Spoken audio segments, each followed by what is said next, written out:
बघा काल या टाईपवरचे क्वेश्चन झालेले आपले. क्वेश्चन नंबर 7, एक क्वेश्चन आहे 16 आणि एक क्वेश्चन आहे 22 नंबरचा, ते घेऊ. आणि एक क्वेश्चन सॉल्व एक्झाम्पलमध्ये, म्हणजे टोटल 4 क्वेश्चन या टाईपचे. बघा आता दिलेल्या गोष्टी लिहून घ्यायच्या. काय काय दिलेलं हिअर, A7 1, B किती दिलेलं आहे 3 5 आणि C दिलेला आहे 2 0. बाकी त्याच्यानंतर बस. आता बघा काय करणे आपल्याला, हा जो मिड पॉईंट आहे किंवा मिड पॉईंट म्हटल्यापेक्षा सेंटर, सर्कम सेंटर काय असतं ते सर्कम सेंटर. मग आपण त्याला नाव दिलेलं नाही तर घेऊ शकतो. Let PXY is the circumcentre. Circumcentre, circumcentre कोणाला असतं रे, ट्रायंगलला, of triangle ABC. Therefore circumcentre म्हटल्यानंतर पॉसिबल गोष्ट कोणती असती, radius. PA is equal to PB, PB is equal to PC. याला म्हणतो आपण रेडियाय ऑफ सर्कल, वर्तुळांच्या त्रिज्या. आता तुम्हाला सांगितलं होतं डिस्टन्स फॉर्म्युला एकदा लिहून दाखवायचं त्यांना. बाय डिस्टन्स फॉर्म्युला काय असतो, डिस्टन्स फॉर्म्युला बघा. Distance formula, distance is equal to काय असतं, x2 - x1 plus y2 - y1 square. बरोबर आहे. आता एक एक डिस्टन्स घ्यायचं. डिस्टन्स सिलेक्ट करताना कोणतं डिस्टन्स निवडायला सांगितलेलं तुम्हाला, त्याच्यामध्ये 0 आहे. काय कोणतं निवडायला सांगितलेलं आहे, ज्याच्यामध्ये 0 आहे. मग आता एक डिस्टन्स आपण काय घेऊ शकतो, P is equal to PC करू शकतो. 0 असल्यानं एक स्टेप असते आपली थोडीशी. बघा नाव कोणते डिस्टन्स इक्वल करू शकतो आपण, PA is equal to PB पण घेऊ शकतो. बघा PA is equal to PB घेऊ शकतो, पण आपल्या एका डिस्टन्समध्ये काय 0, मग आपण 0 वाला घ्या. PA is equal to PC square करायचा, त्याचा काय करायचा square. PA square is equal to PC square. आता याचा स्क्वेअर करायचा आपल्याला PA स्क्वेअर. मग बघा PA x काय, हा x, P चे कॉर्डिनेट x, x - 7चा स्क्वेअर, x - 7चा स्क्वेअर प्लस आता y कॉर्डिनेट घ्या Pचा y आणि याचा -1, y - 1चा स्क्वेअर. PC बघा x आणि 2, x - 2चा स्क्वेअर आणि y - 0चा स्क्वेअर. खालचे फॉर्म्युले आठवतात का सांगा, काय असतो, A square plus B square plus 2AB. हा कोणाचा आहे,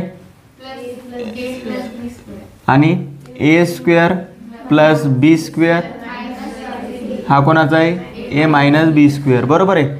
आता काय करायचं, फॉर्म्युल्यानुसार गेल्यापेक्षा कन्सेप्ट लक्षात ठेवायची. काय कन्सेप्ट लक्षात ठेवायची, पहिल्याचा स्क्वेअर प्लस दुसऱ्यांचा स्क्वेअर, दोघांचा गुणाकार, 7 × x 7x, त्याची दुप्पट 14x, मायनस आहे म्हणून मायनस. इथं सेम, पहिल्याचा स्क्वेअर y स्क्वेअर, दुसऱ्याचा स्क्वेअर 1, दोघांचा गुणाकार y, त्याची दुप्पट 2y. आता इथं पहिल्याचा स्क्वेअर x स्क्वेअर, दुसऱ्याचा 4, इथं नाही मायनस टाकायचं, मायनस नंतर द्यायचं. x × 2 2x, 2xचे दुप्पट 4x, आणि इथं y - 0 म्हणजे yचा square, x square x square y square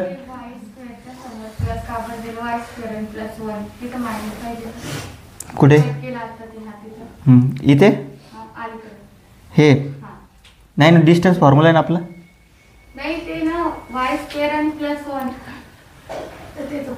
y square plus 1 minus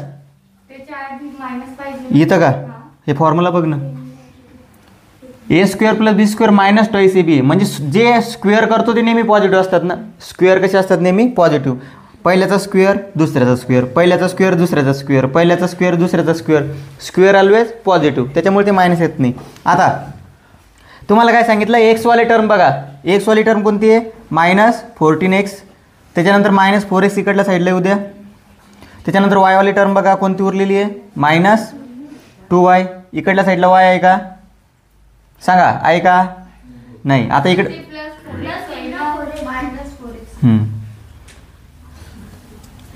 4x इकडे आल्यानंतर झाले प्लस. आता बघा काय करायचं, एक्स आणि वायच्या फॉर्ममध्ये आणायचं. त्याला पहिले एक्स बघून घ्यायचा, एक्स कुठे -14x बघितला, परत हा -4x इकडे आल्यानंतर काय झाला प्लस. आता हे -2y इकडे उरलेले, इकडे वायची टर्म आहे का एखादी नाही. आता नंबर बघा कोणता नंबर उरलेला आहे, 4. कोणता उरलेला आहे 4. आता इकडे बघा 49, परत 1. 49 + 1 किती 50 + 50 तिकडे गेल्यानंतर मायनस. बाकी काही उरलं आहे का? सगळ्या गोष्टी आल्या चेक करून घ्यायच्या. -14x + 4x किती होतील?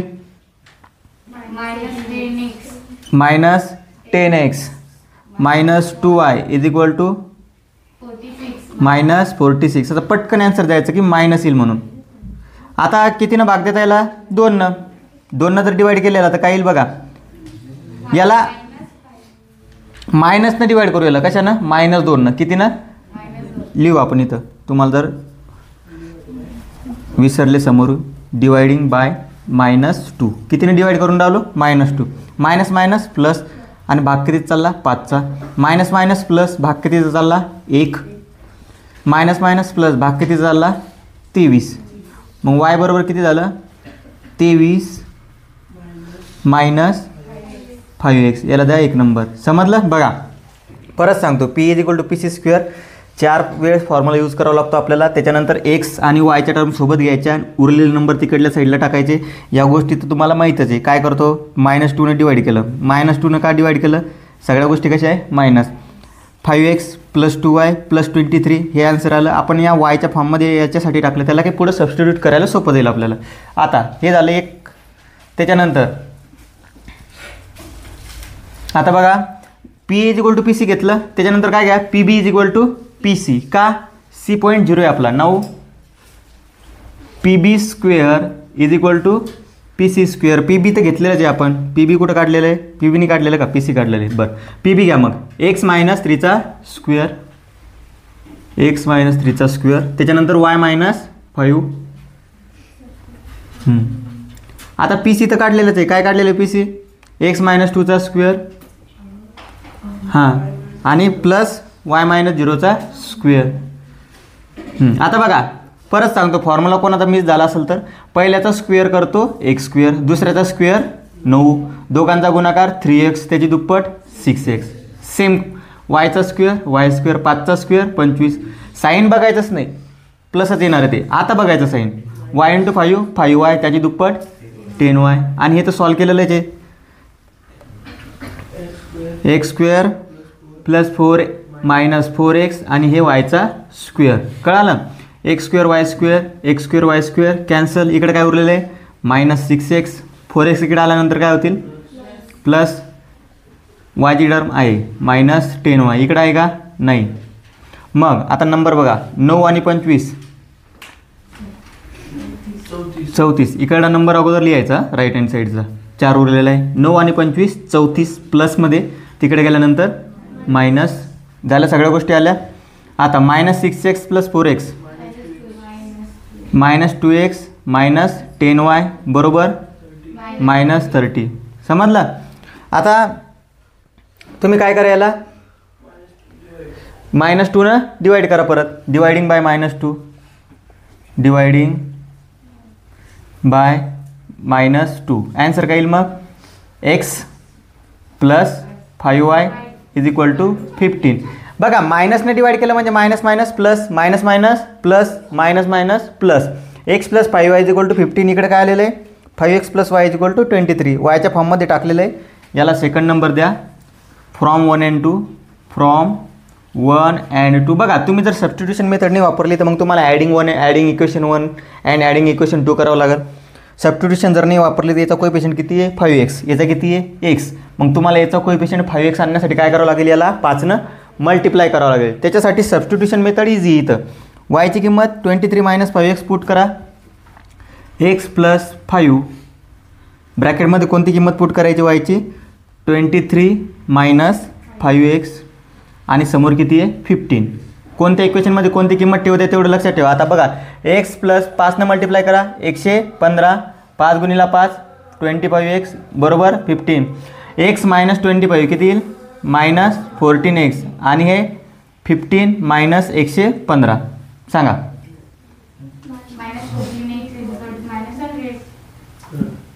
बरोबर -100. बरोबर आहे का आपलं? नाही भाग चालला नाही म्हणून म्हटलं. काही प्रॉब्लेम तर नाही पाहिजे. नाही चुकलं नसेल करून घेऊ आपण, चुकलं की नंतर बघू. -100 अपॉन -24 किती येईल मग हे सांगा. Minus minus cancel, 25 upon 6. कळालं.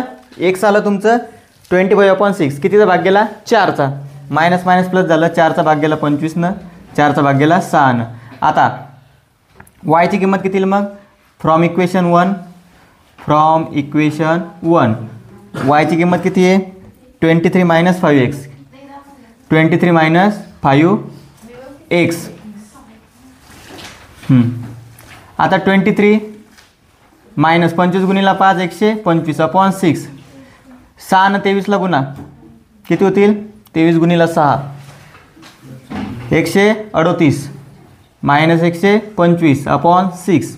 138 मधून 125 13 अपॉन 6. बरोबर आहे आन्सर. नक्की का. चेक केले मागं. तेच तर आपण रेग्युलर सोडवलं की चुकत नाही. बघा चुकत का नाही. मायनस मायनस बघा, मायनस मायनस जर लक्षात ठेवले तुम्ही तर चुकत नाही ते. समजलं. आता हे झालं, इकडे लक्ष द्या. हे फक्त कोऑर्डिनेट झाले. हे काय झाले कोऑर्डिनेट्स. आता याच्यानंतर आपल्याला रेडियस काढायचे. इथपर्यंत लिहून घ्या तुम्ही, त्याच्यानंतर रेडियस बघू आपण. आता तुम्हाला हे झालं कोऑर्डिनेट्स. पीचे कोऑर्डिनेट झाले. कशाचे कोऑर्डिनेट झाले पीचे. आता तुम्हाला विचारलं रेडियस ऑफ सर्कल. काय विचारलं रेडियस ऑफ सर्कल.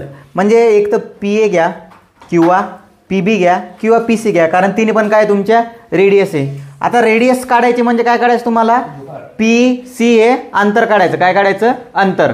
अंतर म्हणजे काय डिस्टन्स फॉर्म्युला. परत आता तुम्हाला रेडियस काढायची आहे. मग रेडियस काढण्यासाठी तुम्ही काय चेक करा 0 कशामध्ये 0 PC. कारण PC जरी काढलं तरी PB आणि PA सारखंच येणार आहे. मग आता तुम्हाला रेडियस काढायची आहे. बघा मग आता बाय डिस्टन्स फॉर्म्युला. नाव थोडं राहिलं. नाव रेडियस PC कोणती घ्यायची PC. Therefore PC square is equal to काय येईल सांगा. PC square is equal to काय येईल. आता PX नाही घ्यायचा, X घ्यायचा का नाही. इथं PXY आलेले तुमचे किती आलेले 25 अपॉन 6 आणि 13 अपॉन 6. एक डिस्टन्स काढायचं तुम्ही. PC काय घेत ना, कारण इकडे 0 आहे. आपला आन्सर लवकर येतं. 25 अपॉन 6 एक्स कॉर्डिनेट घ्या 25 अपॉन 6. दुसरा घ्या Cचा. Cचा काय आहे 2 -2 याचा स्क्वेअर प्लस Pचा दुसरा कॉर्डिनेट 13 अपॉन 6. Cचा दुसरा कॉर्डिनेट 0 यांचा स्क्वेअर. बघा आता 25 6 गुणिला 2 किती 12. 25 - 12 अपॉनमध्ये आलं 6 याचा स्क्वेअर. आणि इकडे आलं तुमचं 13 अपॉन 6चा स्क्वेअर. 25 मधून 12 गेले 13 अपॉन 6चा स्क्वेअर. आणि इकडे पण 13 अपॉन 6चा स्क्वेअर. सांगा 13 अपॉन 6 किती होईल 169 भागिले 36 याचा 169 अपॉन 36. त्यांचे स्क्वेअर येते. बेस सारखा आहे 36 लिहून घेतलं. या दोघांची जर ॲडिशन केली तर किती येते सांगा. त्यांची ॲडिशन किती येईल 338. आता 4 भाग जातो खाली पण वरती जात नाही. का जात नाही कारण तुम्हाला सांगितलेलं आहे 4 भाग जाणाऱ्या संख्या कशा असतात. शेवटच्या 2 नंबरला जर 4 भाग गेला तर त्या संख्येला 4 भाग जातो. 38ला 4 भाग जातो का नाही. पण 36ला जातो. पण मग 4 दोन्ही संख्याला भाग जात नाही. मग या दोन्ही संख्याला एकच गोष्ट राहिली अर्ध बनवा. 36 4 दे 18. 338 4 दे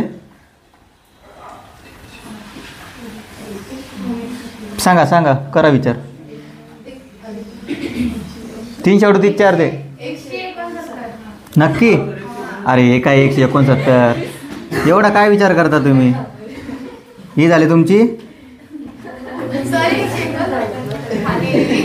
हे PC स्क्वेअर आहे. काय आहे PC स्क्वेअर आहे. हे काय आहे PC स्क्वेअर. बघा तुम्हाला येतच सांगतो तिथे एक तुम्हाला एक ट्रिक देतो इथं याला सोडवायचं. PC स्क्वेअर आहे का नाही. मला सांगा हे काय आहे 169 अपॉन 36 169 अपॉन 36. मी जर याला असं लिहिलं तर काही प्रॉब्लेम आहे का नक्की. असं लिहिलं तर काही प्रॉब्लेम आहे का नाही. असं का लिहिलं मी आता तुम्हाला त्याचं रिझन देतो. आता 2चं स्क्वेअर रूट किती येईल मग? √2. 2चं स्क्वेअर रूट √2. याचं किती येईल? 13 आणि याचं किती येईल? 6. हे झाले तुमची PC. ॲन्सर बघा मागं कसं आहे, बघा चेक करा. करू शकतो आपण अजून त्याला चेंज. हां दोन इकडून आहे ना, हे सोपं आहे तुम्हाला त्याच्यापेक्षा. घ्या लिहून, जाऊ दे. 20 नंबरचा क्वेश्चन बघा. आता बोलू नको रे. 20 नंबरच्या क्वेश्चनमध्ये कोऑर्डिनेट बघा. P दिलेला आहे तुम्हाला 6 - 6. Q दिलेला आहे 3 - 7 आणि R दिलेला आहे 3 3. आतापर्यंत आपण P is the circum centre घेत होतो, पण ऑलरेडी P दिलेला आहे, फक्त नाव चेंज करायचं आहे त्याचं नाव दुसरं घ्या. आता 20 नंबरचा question. Let AXY is the circumcentre of circle. Circumcentre of circle पण कोणत्या ट्रायंगलसाठी आलेले आता? PQR. बघा थोडं नाव चेंज होतात. आतापर्यंत P घेत होतो आपण, पण P ऑलरेडी दिलेला आहे पॉईंट म्हणून काय घेतला? A. कोऑर्डिनेट्स लिहून घ्या. Here P is equal to किती आहे? 6 - 6. Q इज इक्वल टू किती आहे? 3 - 7. R इज इक्वल टू किती आहे? 3 आणि 3. आता रेडियस पण बदलली. आता काय झाले रेडियस? PA AP घ्या. AP is equal to AQ is equal to AR. याला काय म्हणणार आपण? Radii of circle. कळालं? आता कोणती दोन रेडियस घ्यायची? आता तुम्हाला सांगितलं होतं मी 0 डिस्टन्स असेल तर निवडा. 0 आहे का याच्यामध्ये? मग कोणतेही दोन घेऊ शकता, काही प्रॉब्लेम नाही. आता by distance formula. By distance formula बघा. बाय डिस्टन्स फॉर्म्युलानुसार काय होईल? एकदा फॉर्म्युला लिहून घ्यायचा. डिस्टन्स कसं लिहितो आपण? Distance is equal to √(x2 - x1) square plus y2 - y1 square. समजलं इथपर्यंत? आता कोणती दोन डिस्टन्स घ्या. Now AP square is equal to AQ square. AP square is equal to AQ square. आता AP घेतलं.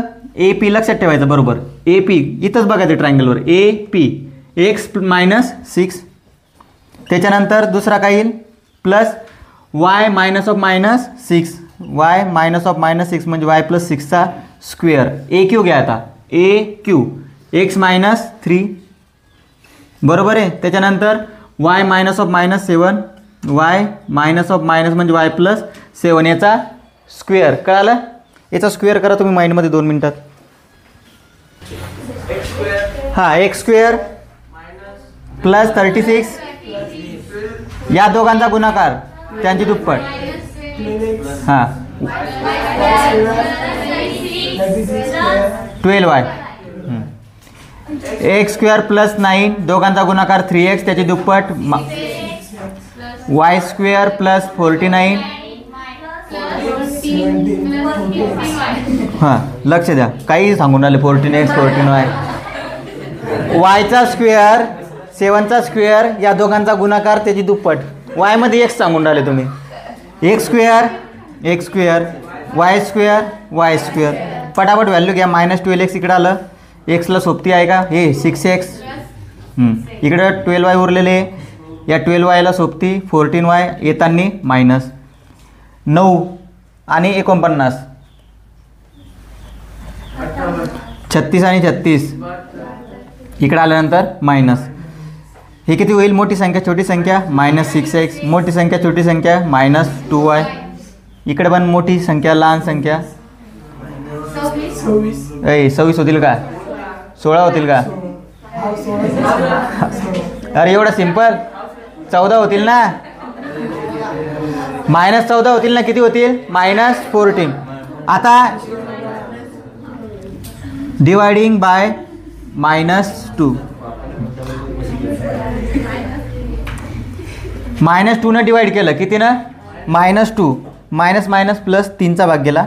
इथं plus y is equal to 7. -2 न डिवाइड केल्यामुळं हे मायनस प्लस झालं, हे मायनस प्लस झालं, हे मायनस प्लस झालं. आता 2 न भाग दिला 3चा गेला, इथं 1चा गेला, इथं 7चा गेला. मग y बरोबर काय राहील? 7 - 3x.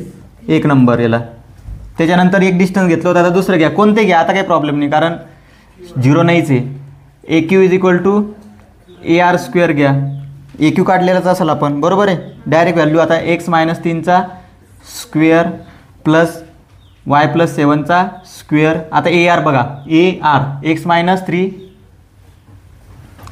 त्याच्यानंतर प्लस वाय मायनस 3. आता एक जर तुम्ही लॉजिक लावलं ना पोरो, बघा मॅथ खूप इझी आहे. तुम्ही जर इथं लॉजिक लावलं ना, इथं आता माझ्या लक्षात जाऊ दे, इथं लक्षात ठेवायची गरजच नव्हती. हां, x minus 3 square x minus 3 square direct cancel होतं. सोडायची गरज पडते का? थोडं लक्ष, फक्त थोडं ध्यानावर राहायचं. एक्स मायनस 3 का, यांचा स्क्वेअर करा, याचा पण स्क्वेअर करा, नंतर व्हॅल्यू कॅन्सलच होणार आहे. त्याच्यासाठी डायरेक्ट कॅन्सल करायचं. आता उरतं काय बघा, Y square plus 49 plus 14y. इकडे काय आलं, Y square plus 9 minus 6y. कसं, 3y त्याची दुप्पट, 7y त्याची दुप्पट. Y square cancel. आता हे काय आहे, 14y 6y इकडे आल्यानंतर काय झाले, प्लस हे 9 49 तिकडे गेल्यानंतर minus 20y is equal to minus 40. वायची किंमत येईल -2.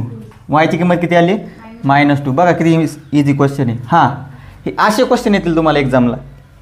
त्याच्यानंतर फ्रॉम 1 and 2 वाय भेटला, एक्स काढा. 7 minus 3x is equal to किती तुमचा वाय का नाही. बघा वाय बरोबर काय आहे, 7 मायनस 3x. याला असं लिहिलं तर 7 minus 3x is equal to y. काही प्रॉब्लेम आहे का? कोणाला असेल तर सांगा, कंप्लेंट करू आपण वरती. हां, -2 मायनस 3x बरोबर काय होईल, -2. 7 तिकडे गेल्यानंतर मायनस 3x बरोबर -9, x बरोबर 3. बघा कोऑर्डिनेट आले का. देअरफॉर ए एक्स वाय 3 आणि -2. कळालं? समजलं का?